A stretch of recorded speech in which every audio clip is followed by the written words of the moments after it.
Welcome to the tutorial of zkID Wallet mobile version. Let's follow the demonstration to learn how to use it.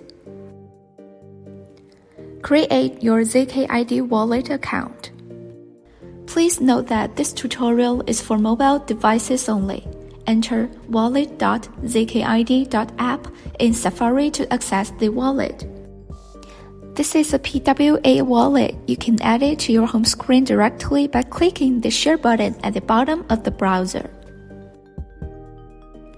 After adding and opening zkID wallet, you can create a new account or import an existing account. Here is an example of importing an existing account by entering the mnemonic phrases and password to log in. You can click the notification button in the upper right corner to decrypt or restore an existing credential, or import an existing credential with the Add option.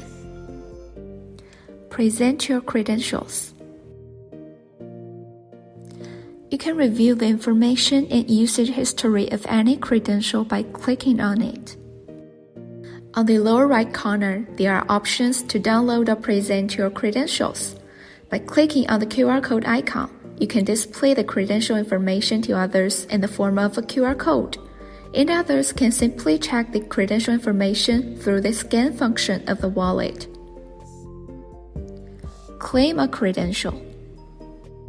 As a user, if you intend to claim a credential issued by an entity, you can simply enter the entity's DID address and submit it after filling in the information.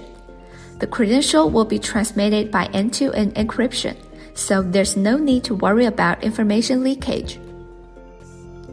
After a user completes the credential claim request, the entity will review the information submitted by the user and determine whether to attest to it or not. The user can check the result on mobile device and decrypt the attested credential to receive it. The user's DID and digest hash of the credential will be stored on Rwave.